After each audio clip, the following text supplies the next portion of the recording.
Dance वाला कोई show चल रहा था, नाम याद नहीं लेकिन नूरा फतेही याद है। इंग्लिश बोलने का भी स्टाइल, ओ हेलो। वो खतरनाक डांस था, हो सकता है लोगों ने देखा होगा, बड़ा वायरल। वो नाच रही थी हाय गर्मी, वो पलटी हाय गर्मी।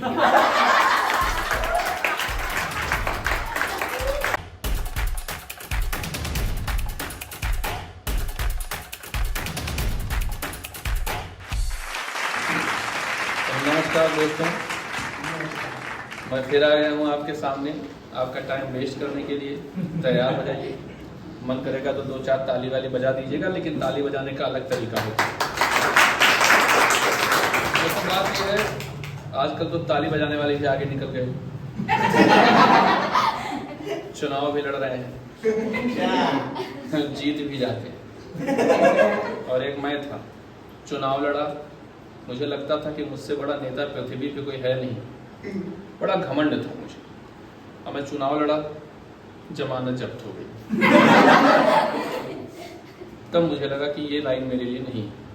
मैं बचपन से ही बहुत महत्वाकांक्षी व्यक्ति का हूँ और बचपन से ही बहुत टैलेंटेड हूँ। मुझे लोग समझते थे, घर वाले, कि ये लड़का कुछ बड़ा करेगा। अब क्या बड़ा किया मुझे खुद पता है।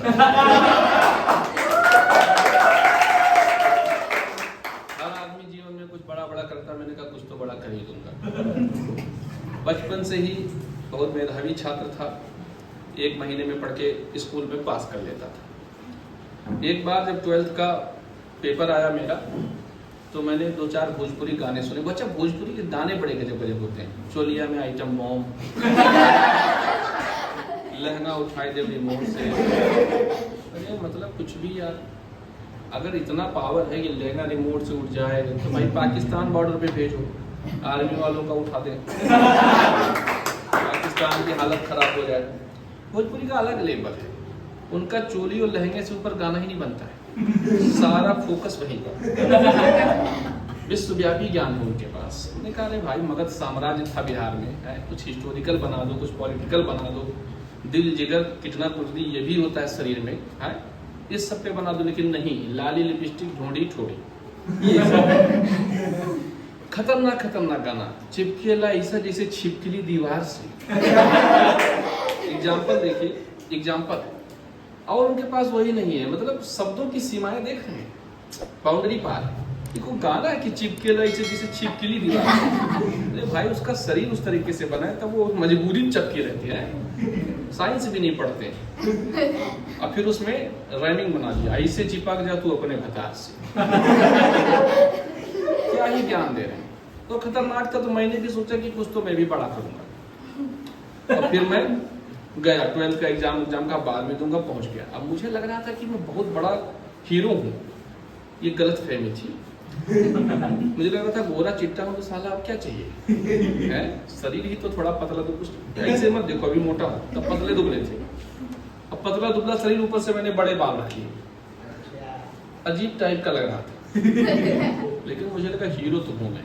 गया शूटिंग करने, एक लड़की आई थी बम्बई से। अब भोजपुरी नहीं बोल पा रही थी, उसको एक एक लाइन बताना पड़ता था। हे जी यहाँ आवा, इतना कहने के लिए उसको आधे घंटे लगते थे।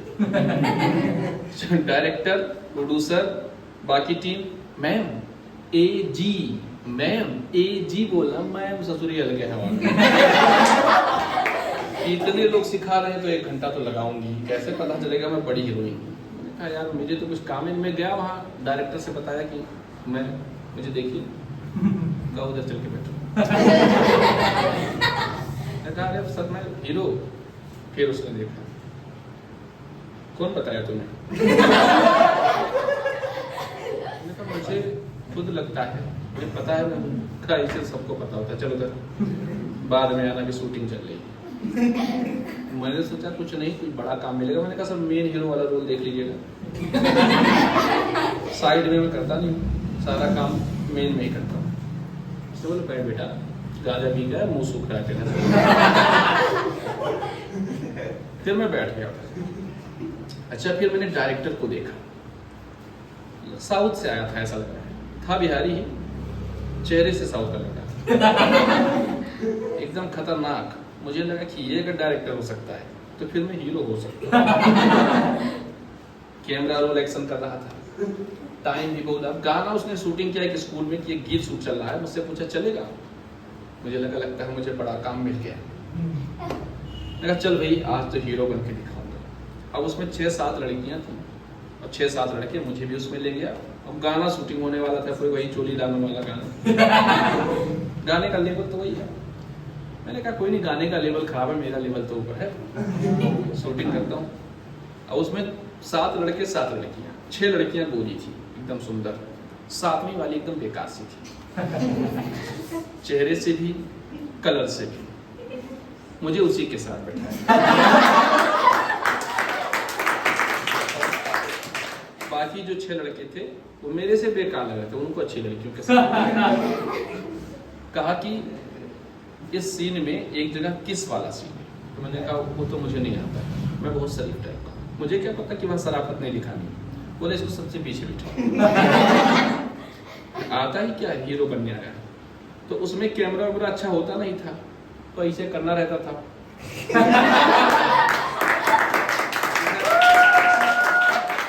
इधर गाल इधर मुंह करो और उधर कैमरे में शूट हो रहा है। मैंने कहा घर वाले देखेंगे मेरे, कहेंगे अगर करना ही था तो किसी ठीक ठाक को करता। उससे कम खानदान में तो बेइज्जती नहीं होती। 12th का एग्जाम छोड़ के ये करने क्या, तो ठीक ठाक को करता है। मैं तो बताया था हीरो हीरोइन के साथ मेरा चक्कर रहेगा वहाँ, मैं तो गड़बड़ हो गया सारा। कोई बात नहीं, शूटिंग वूटिंग कंप्लीट हुई। मैंने कहा सर ये मेन में डालिएगा थोड़ा मेरा वाला, फिल्म में विशेष फोकस। खावे तुझे इसीलिए था कि अगर इसमें से काटना हो तो यही सीन। मैंने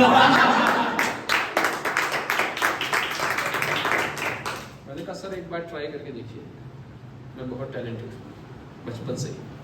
उसने कहा ठीक है कर लेता हूँ। उसने कहा बाल वाल तो तेरे बड़े हैं, छपरी लग रहा है, तुझे एक रोल देता हूँ। मैंने कहा क्या रोल है? तो लड़की एंट्री करेगी स्कूल में कॉलेज में, वो अपने सहेलियों के साथ, अमीर घर की लड़की है। मैंने कहा वो तो दिख भी रही है, मैं ही गरीब। कहा गरीब नहीं है तू छपरी है। तो छपरी करना था।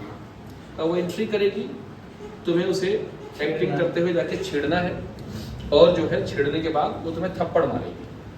मैंने कहा यही सीन था, अब घर वाले इसको भी देखें। ठीक है भाई, हीरो बनना है तो कुछ तो करना पड़ेगा। अब मैं गया। अब मुझे क्या पता, मुझे तो लगता था मैं बहुत बड़ा एक्टर हूँ, लेकिन उस दिन मैं जान पाया कि कितनी कट होती है सीन में। लड़की की एंट्री हुई, लड़की आई चलते हुए, चहलकदमी करते हुए स्टाइल से। अब मैं उसे देखने में भूल गया कि मुझे छेड़ना भी। तो सुंदर लग रही थी, ऊपर से ही सब पाउडर वाउडर लिप पोत के बड़ा स्मार्ट लग रही थी। पोत लिया पूरा, बाल वाल अच्छे थे, बम्बई की लड़की। मैं पहले गांव से ऊपर कभी गया ही नहीं था, तो गांव में देखा था गोबर वाली। वो लड़की एंट्री मारी, मैंने कहा अच्छा। अब डॉक्टर ने कहा था जीव ऐसे से घुमा के मतलब किसी तरह छेड़ है एक्टिंग करके, लगे कि तुम घटिया इंसान और छेड़ने ही आए हो। मैंने कहा ठीक है। वो लड़की आई, मैं सही से छेड़ ही नहीं पाया। तब मैं गिरना भूल गया लड़की को देखने के चक्कर में।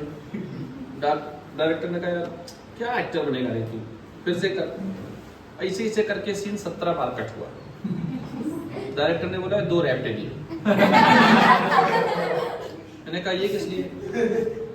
कहा यार पहले तो तेरे चेहरे के लिए। ऐसा क्यों? कहा सबको तुझको मेकअप लगा रहा हूँ, पाउडर लगा रहा हूँ, लिपस्टिक लगा रहा हूँ, ये तेरा उठवा क्यों सूख जा रहा है? गांजा पीता है? मैंने कहा गांजा नहीं, गुलमंजन खाता हूँ। आदमी ये हीरो बनेगा। मैंने कहा सर छेड़ना तो सही से छेड़ दूं क्या? तो कह रहा सही से नहीं छेड़ना, सीन करना है जैसे कह रहा हूँ वैसे। तो उसने कहा कि बढ़िया से इस बार एक्टिंग करना। लड़की को भी पता नहीं क्या समझाया, मैं गया छेड़ने, वो थप्पड़ मारा उसने। मोटी तगड़ी थी, मैं सही में गिर गया। ये सीन फाइनल है। ये पूरी फिल्म में तो ऐसे ही करवाएगा, जब लड़की आएगी तो छेड़ेगा। मैंने कहा सही से ही बता दो ना, फिल्म में नहीं रखना है। चला जाता हूँ, ऐसे क्या मार मार के, ये घर वाले देखेंगे तो उधर भी पड़ेगी। बोलेंगे ये करने गया था तू, इससे अच्छा लड़कों से मार खा लेता है यहाँ पे। मैंने कहा ठीक है, मुझे पता चल गया ये फिल्म मेरे लिए नहीं, मैं कुछ और बड़ा करूँगा। घर वाले जानते थे आदमी कुछ तो बड़ा करेगा। फिर वही बात आ गई, मैंने कहा चलो मैं नेता बनूंगा। अब मैं कुर्ता उर्ता सिलाया, अब नेता बनने चला। तो एक था फंक्शन, नेताओं का सब इकट्ठा थे, मैं भी वहाँ पहुँचा। मुझे लगा कि मुझे देख के जान लेंगे कि बहुत बड़ा नेता है। मैं गया वहाँ, मैंने कहा मेरा परिचय। ये कौन दे रहा है?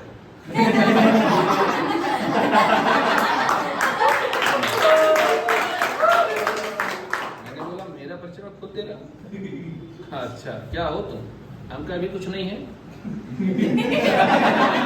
हो जाएंगे, इसमें क्या है, आप हमको बनाइए तो सही नेता। कहा अच्छा नेता बनने आया हो तुम? मुझे लगा कोई नेता हो। मैंने कहा बस यही तो कॉन्फिडेंस है मेरे पास। अब बनाइए नेता, अब देखिए मैं क्या कांड करता हूँ, हिला के रख दूंगा। कहा कुछ नहीं हिलाना है, बैठे।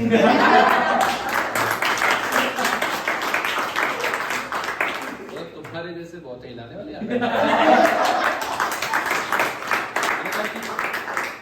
यहाँ बैठ के क्या करना है? कहा अभी बैठ जा, अभी जब नेता आएंगे तो झाड़ू उठा के 10 कर लगा के साफ कर देना पूरा, ठीक है? नेताओं की नजर में आ जाओगे। उनको झाड़ू लगाना पड़ेगा नजर में आने के लिए। तो उनको लगेगा ना कि हाँ कोई तो है कार्यकर्ता अपना। फिर इसके बाद तुम्हें पोस्टर लगाने का काम मिलेगा, गाँव गाँव पोस्टर लगाना। फिर 2 4 5 साल अगर तुम देखोगे काम करते हो तो नेता बना देंगे। क्योंकि इतनी घनघोर बेइज्जती तो मेरे घर वाले भी नहीं करते। नेता मेरे लिए ठीक नहीं है। और फिर मैंने बताया, जबरदस्ती चुनाव लड़ा और जमानत जब मेरे ही लोगों ने मुझे वोट नहीं दिया। जिनके लिए मैं 5 साल मुझे लग रहा था ये तो अपना किडनी फेफड़ा दे देंगे, उन्होंने वोट भी नहीं दिया। मैंने पूछा एक दोस्त से कि भाई वोट क्यों नहीं दिया? कहा भाई तू खून मांग ले, खून दे दूंगा, वोट तू मत मांग, तू उस लायक नहीं। मैंने कहा ठीक है बेटा, खून ही दे दे। फिर मैंने निकाला चाकू, खून ही दे दिया। लगा भगने, सीधे थाने पहुंचा, FIR भी करा। देखा सर इसने ऐसे बोला। कहा तुम मार खा ले, मैं भी तेरे साथ। देखा नहीं देना तो ऐसे बोलना, वोट नहीं देंगे। कह रहा खून ले लो, तुम्हें तो खून दे दे, कुछ तो दे, कुछ तो दे। उसके बाद मुझे समझ में आया ये दुनिया मेरे लिए बहुत छोटी है, मुझे कुछ बड़ा करना है। और फिर मैं आया दिल्ली। दिल्ली पहुंच के मुझे लगा कि ये मेरे लिए सही जगह, बड़ा है, मेट्रो ट्रेन है यहाँ पे। हमारे यहाँ था ही, मैंने ट्रेन देखा, ये सब सुविधाएं चाहिए मुझे। उड़ने वाली सीढ़ी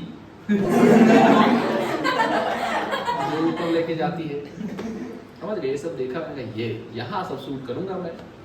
फिर मैंने यहाँ दिल्ली में देखा, यहाँ तो गली गली में शूट चल रहा है। इसको देखो वही मोबाइल ले।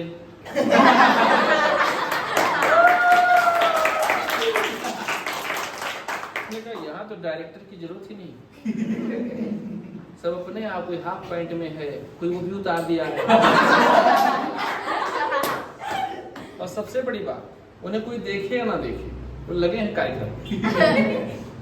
उनका यहाँ तो साला मुझे डायरेक्टर भी नहीं मिल रहा है। 2 4 लोग, मैं मेट्रो पे गया, मुझे लगा ये आने जाने वाले साधन का स्थान है भाई, यहाँ से आदमी आता जाता। वहां पहुंचा तो कमर में हाथ डाले घूम रहे हैं सब। मैंने अपने दोस्त से पूछा अच्छा ये पार्क है? कहा पार्क नहीं, मेट्रो स्टेशन। मैंने कहा तो यहाँ तो सब कपल्स टाइप के घूम रहे हैं। कहा कपल्स टाइप के नहीं है, कपल्स ही है। अच्छा मेरा भी कोई दिखाओ इधर। मार्केट नहीं है कि इधर खरीद के दिखाओ, बनाना पड़ता है। देखो मेरी शक्ल देख, कितने लाइन में लगेंगे। का शक्ल से तो एक भी नहीं है, कुछ और तरीका भले अपना। मैंने कहा ये बात है, कोई बात नहीं। फिर मैं अपना आया यहाँ, फिर मैंने कहा बहुत बड़ा मास्टर बनूंगा। फिर मैंने कहा बहुत बड़ा मास्टर बनूंगा। फिर मैं पढ़ाना वढ़ाना शुरू किया। मुझे फ़ोन आया बायजूस कंपनी से, बहुत बड़ी कंपनी है। फ़ोन आया, तो सर आप पढ़ाना चाहते हैं? मैंने कहा चाहता तो नहीं हूँ लेकिन पढ़ा दूंगा। कहा आपका इंटरव्यू चल रहा है। मैंने कहा कौन ले रहा है? उसने बोला मैं ही ले रही हूँ। मैंने कहा तुम लेती हो? ठीक, लो क्या लेना है। बोली आप क्या कर सकते हैं ये बताइए। मैंने कहा कर तो बहुत कुछ सकता हूँ। बोल के देखो, कहा पढ़ाने के बारे में बात कर रही हूँ, आप क्या क्या पढ़ा सकते हैं? मैंने कहा मैं सारे सब्जेक्ट पढ़ाता हूँ जितना इस पृथ्वी पर है। सारे स्पेशलिस्ट किस चीज के? मैंने कहा वो तो मैं जिसका हूँ बता नहीं सकता। बाकी आप बताओ आपके यहाँ कौन कौन सा सब्जेक्ट है, सब पढ़ा दूंगा। बोली ठीक है। मैंने कहा सैलरी कितनी होगी? कहा सर 70,000। मैंने कहा इतना काफ़ी है, खर्चा चल जाएगा मेरा। तो उसने कहा ठीक है। फिर सर बाइलिंगुअल पढ़ाना है। मैंने कहा ये क्या होता है? बोली इंग्लिश में पढ़ाना आता है? मैंने कहा नहीं। बोली फिर किस लिए 70 दूं तुम्हें, तुम तो 40,000 के लायक हो। मैंने कहा तुम इंग्लिश का पैसा ले रही है तो ठीक है, फिर इंग्लिश स्पीकिंग सीख के आता हूँ फिर पढ़ाऊंगा। बोली स्पीकिंग नहीं पढ़ाना है, एकेडमिक पढ़ाना है। मैंने कहा ठीक है तुम रहने दो यार, मेरे पास बहुत काम है। एक तो 70,000 दे रही है, उसमें से कह इंग्लिश भी बोलना है। इतनी सस्ती है इंग्लिश, 1 लाख रुपया दो तो इंग्लिश बोलूंगा, वो भी समझ आए या ना आए ये तुम्हारी जिम्मेदारी है। दोबारा फोन ही नहीं किया।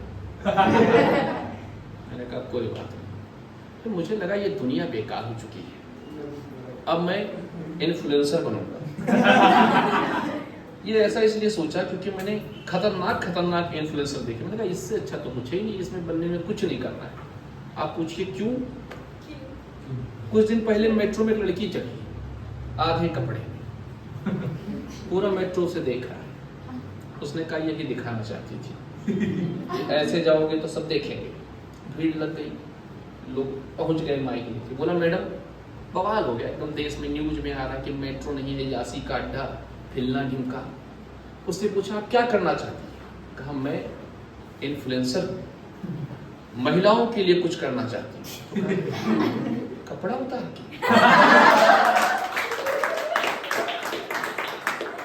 पहने के लिए कुछ कर लो, महिलाओं के लिए कुछ कर रहे हैं। उन्हें मोटिवेशन देना चाहती हूँ। मैंने कहा भाई ये कौन सा मोटिवेशन है? गजब मोटिवेशन है तुम्हारा। उन्हें आगे बढ़ाना है, वुमन एम्पावरमेंट करना है तो कुछ बढ़िया काम करो है। कुछ लक्ष्मी बाई जी के बारे में बताओ। ये कपड़ा उतार के खड़ी हो गई, कह रही हम इन्फ्लुएंसर हैं, अब महिलाओं को मोटिवेट करते हैं। गजब। तो मैंने कहा अब तो मैं भी बन सकता। इन्फ्लुएंसर सही चीज है। अच्छा जब ये सब मैं असफल हो गया सारे जगह, तो मुझे पहले में बचपन में पता नहीं कौन चिरकुट टाइप का आया घर पे, कहा मैं पंडित जी हूँ। मैंने कहा लग तो नहीं रहे। कहा लग तो तुम भी ठीक नहीं लग लेकिन हाथ की रेखाएं तुम्हारी तगड़ी है। ये आदमी है। घर से चावल लाके तुरंत उसे दिया। मैंने कहा पैसा भी चाहिए तो बता, चुरा लूंगा। गुल्लक में मम्मी रखती है, जानता हूँ निकाल। पहले भी निकाल के खाता रहा। उसने बोला देखा मेरा हाथ का, वो तू तो राष्ट्रपति बनेगा। मैंने कहा पैसा वापस कर, चावल भी वापस कर। बोला क्यों? मैंने कहा इतना बता जितना मैं सोच पाऊँ। राष्ट्रपति क्या होता है? मुझे पता ही नहीं था। मैंने कहा देश का सबसे बड़ा पोस्ट है। मैंने कहा अच्छा वापस ले। चावल दे दिया। कहा राष्ट्रपति बनूंगा, कैसे बनूंगा? कहा वो मैं नहीं जानता कैसे बनेगा, बनेगा तेरे हाथ की रेखाएं बता रही। मैंने कहा ठीक है। फिर जब मैं इस सब में असफल हुआ तो मुझे हाथ की रेखाओं पे बड़ा भरोसा था। मैंने कहा क्या पता इसी लाइन में आगे बढ़ के फिर मुझे राष्ट्रपति बना दे कि बड़ा अच्छा लड़का है, चेहरे से भी और बातों से भी। वो तो बाद में पता चला ना कि सब बेकार है। तो मैंने सोचा ठीक है भाई, कुछ नहीं बन पाया तो कुछ और बड़ा करता हूँ। तो कहा कैसे बड़ा करोगे? मैंने कहा वो तो मैं करूँगा, कुछ तो बड़ा करके मारूंगा। अब इन्फ्लुएंसर मैंने बताई, लड़कियां को देख के मैं एकदम मोटिवेट हो गया। मोटा तो था ही, वेट भी था। मोटा वेट तुरंत मोटिवेट हुआ। मैंने कहा ठीक है। तो हाथ की रेखाओं से जो भरोसा मेरा उठ गया था, मैंने कहा हार्ड वर्क करूंगा, खूब मेहनत करूंगा, पढ़ूंगा, IAS YAS पढ़ूंगा। सब लोगों ने, घर वालों के ऊपर जो उन्होंने कहा तो कुछ ना कुछ तो बड़ा कर लेगा, कर दो। फिर मैंने कहा ये हाथ की रेखाएं कुछ नहीं होती।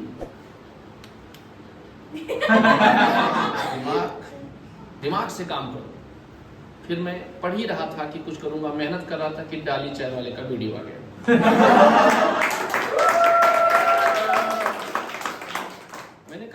ज्यादा छपरी तो नहीं।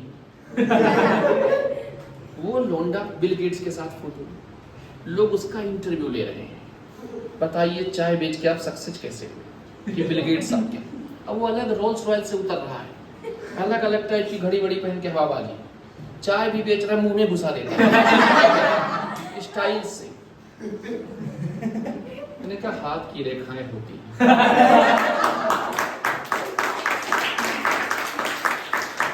हाथ की रेखाएं तो होती है, नहीं तो ये तो खत्म था देखने में ही। तेजी से फूंक दो तो खुद ही गिर जाए। बाल ऐसे कि लगता है चाय पत्ती की जगह वही डाल तो जीभ निकाल के दूध डालता और उसकी चाय इतनी बिक रही है तो मैं समझ गया कि ये हाथ की रेखाओं का था। जीभ निकाल के चाट के चाय कौन बेचते हैं? हमारे यहाँ तो सफाई से बेचते हैं। नहीं, हमारे यहाँ देखो बहुत सही लोग हैं, बहुत ज्यादा गंदगी नहीं, मक्खी उक्खी गिर गई तो पी लेंगे। 10 रुपए की चाय मक्खी के लिए कौन फेंकेगा?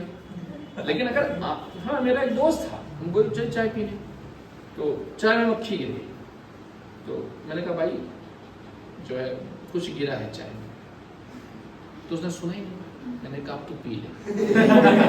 उसने पी लिया, मक्खी को पूंछ के खा रहा है। कह रहा है चला अदरक इतना महंगा फिर भी डालता है।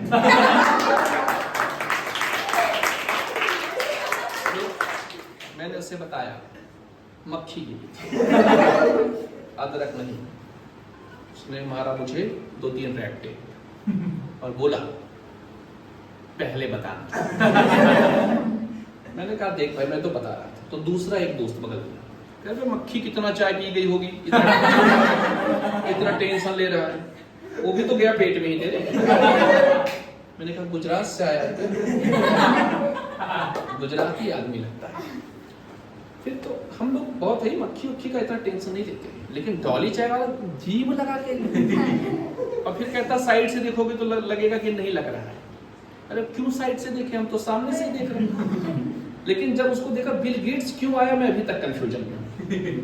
किसने भेजा उसे, कौन सी खुफिया एजेंसी इसके पीछे जो देश के लोगों को ये बताना चाहती है कि चाय बेच के ही भविष्य बना।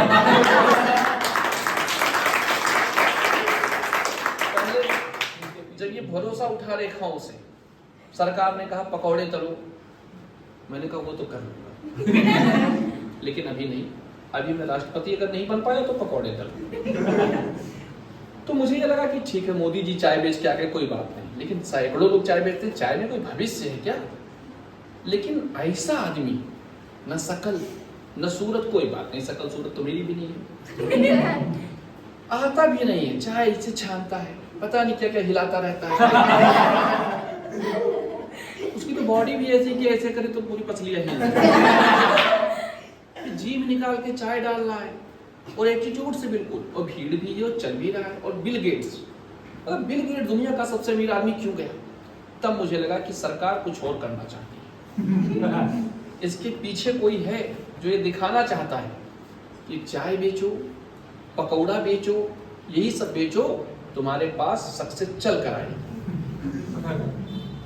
या तो खुद को बेच दो। मैंने कहा वो भी नहीं होगा, मुझे कोई भेजेगा। उसको देखकर मुझे लकीरों पर भरोसा होने लगा था। तब तक मैंने कुछ और लोगों को देखा। अंजलि अरोड़ा, एक लोगों ने बताया भाई साहब ये देखिए नई इन्फ्लुएंसर। मैंने कहा ये केवल इन्फ्लुएंसर है,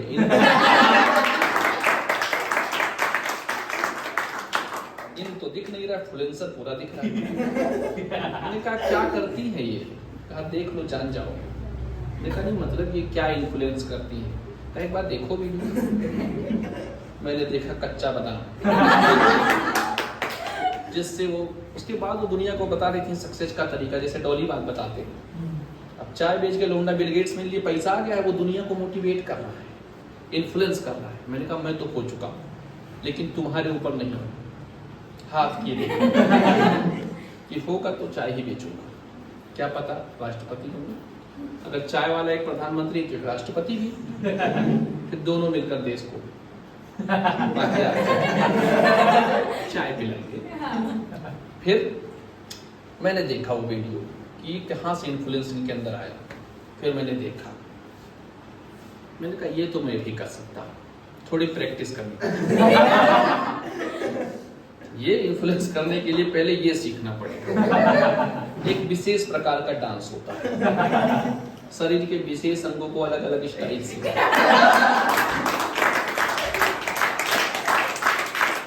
हिलाना पड़ता है।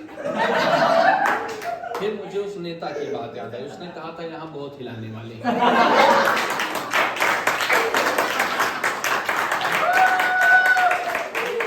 उस नेता ने कहा था यहाँ बैठो। मैंने कहा कि यही काम अगर उस दिन वहां कर दिया होता तो आज मैं इन्फ्लुएंसर बन चुका हूँ। दिल्ली आके इस वीडियो को देख के मैं जान पाया कि करना तो वही है। डाली भी उधर हिला रहा है, इधर अंजलि अरोड़ा, और जब देखो जब कोई भी गाना देखो तो वही करेगा।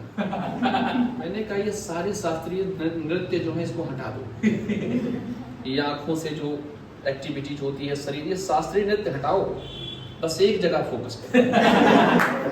सारी सफलताएं वहीं से आ रही हैं।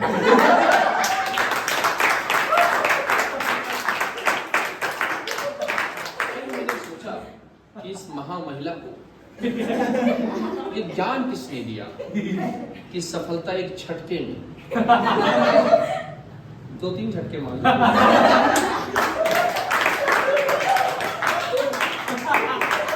उन्होंने कहा ये सफलता के जो झटके हैं, उन्होंने कहा ये कहां से आए, इसके पास कौन वो ज्ञानी है। फिर मैं देखा वो डांस वाला कोई शो चल रहा था, नाम याद नहीं लेकिन नूरा फतेही याद है। मैंने कहा ये महामाया कौन है भाई। देखा उसे, चेहरा मोहरा सुंदर, ठीक ठाक, इंग्लिश बोलने का भी स्टाइल, ओ हेलो। मेरे गांव तो बोलते हैं हेलो, वो अलग बात है, लोग पूछते हैं किधर। मैंने उन्हें देखा, तो कहा ये कौन है, कहा इन्हें नहीं जानते हो। तो मेरे दोस्त ने कहा तुम्हारा पृथ्वी पे जीना व्यर्थ है, तुम जाओ, निकलो यहाँ से, उधर प्रस्थान करो। क्यों? कहा मतलब इंद्र के दरबार में रह के और रंभा मेनिका कौन है नहीं जानते। मैंने कहा कुछ दिखाओ इनका, कहा इनका देखने के लिए तो लोग आते हैं। मैंने कहा प्लीज ऑन कीजिए। अच्छा, वो एक खतरनाक डांस था, हो सकता है लोगों ने देखा होगा, बड़ा वायरल। वो नाच रही थी, हाय गर्मी। अच्छा गर्मी था भी नहीं, लेकिन उनके अंदर विशेष पहले तो सीधे नाच रही थी, ये सब ऐसे ऐसे। मैंने कहा ये तो हिलाना मुझे भी आता है। लेकिन फिर अचानक से वो पलटी और फिर हाय गर्मी।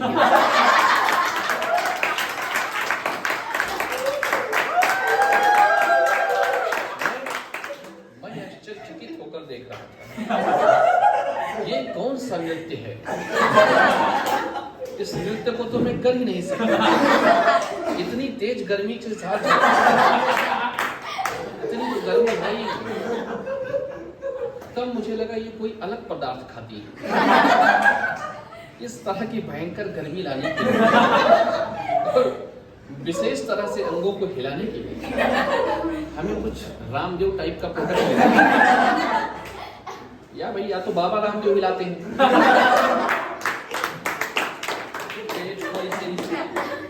तो जब उन्होंने पेट हिलाया, इन्होंने कहा मैं कुछ और, वो भी फेमस, तो डॉली भी फेमस, तो सारे लोग कैसे फेमस हो गए देखिए। हिला हिला। अच्छा, मैंने सोचा था ये लोग सब बड़े हैं, सबका बड़ा बड़ा बिजनेस है। मैंने कहा मैं भी बड़ा करूंगा, लेकिन उसके लिए क्या करना पड़ेगा।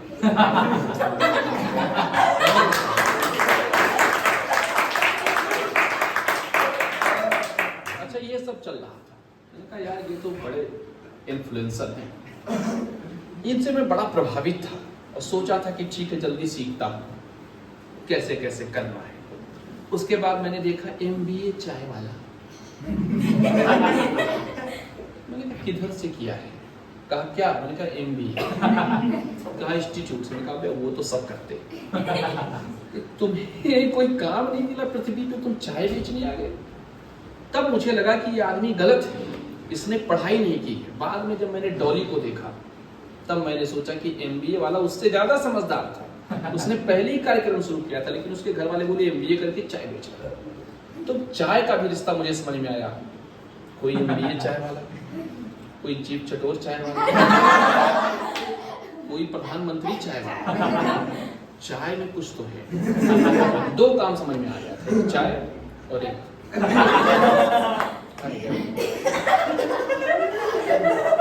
जीवन में कुछ बड़ा करने का समय आ गया।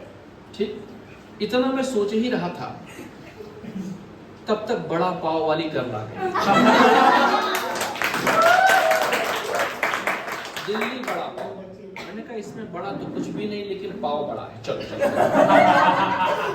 गया उसके पास, मैंने देखा अच्छा दिल्ली के लोग बड़े प्यारे लोग होते, बड़े भोले। मतलब 50 किलोमीटर से बड़ा पाव खाने के लिए 4 घंटा उसके यहाँ लाइन लगाए रहते। मैंने पूछा तुम क्यों इतने इन्फ्लुएंस हो गए? बेच तो वो रही है। बोले देखने आए। मैं समझ गया,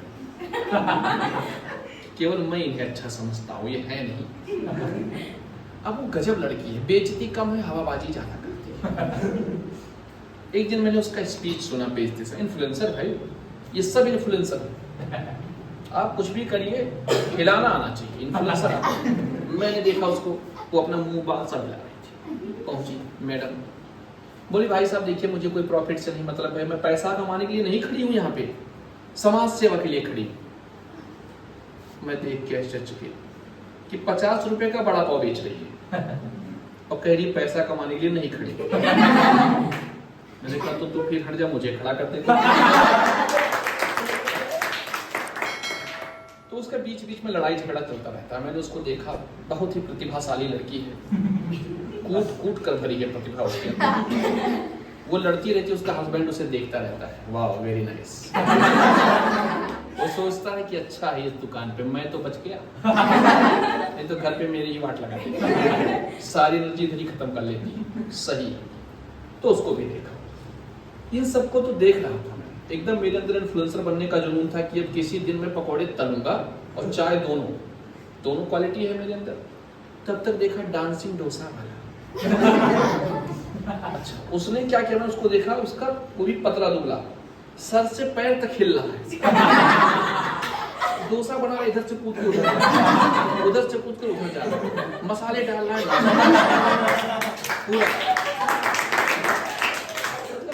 पूरा लग रहा है कि मतलब सारे शास्त्रीय नृत्य से ही आते हैं।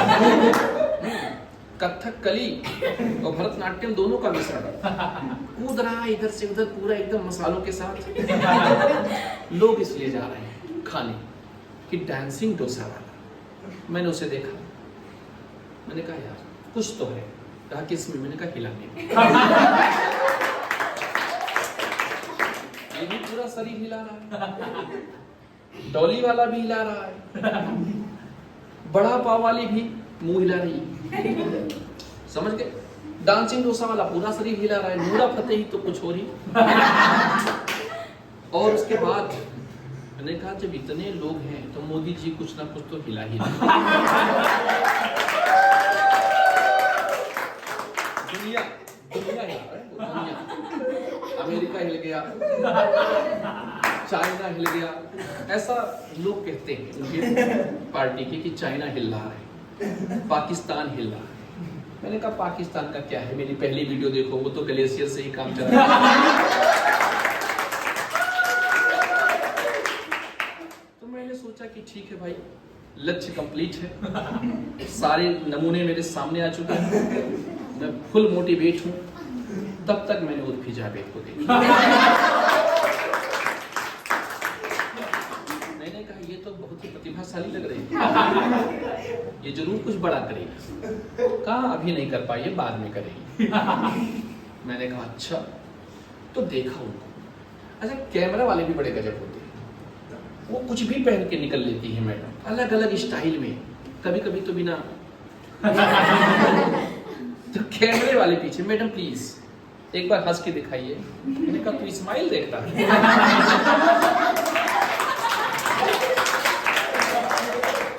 क्या ही तू कैमरामैन बनेगा, चल मुझे देखने दे।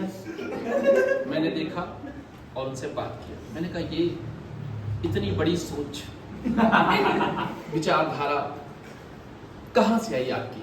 उसने पूछा किस चीज का? मैंने कहा एनवायरनमेंट सेव करने की। कहा हाँ आप सही आदमी। मैं कपड़े पहनूंगी, फैक्ट्री में कपड़े बनेगा, धुआं निकलेगा, उससे एनवायरनमेंट खराब होता है।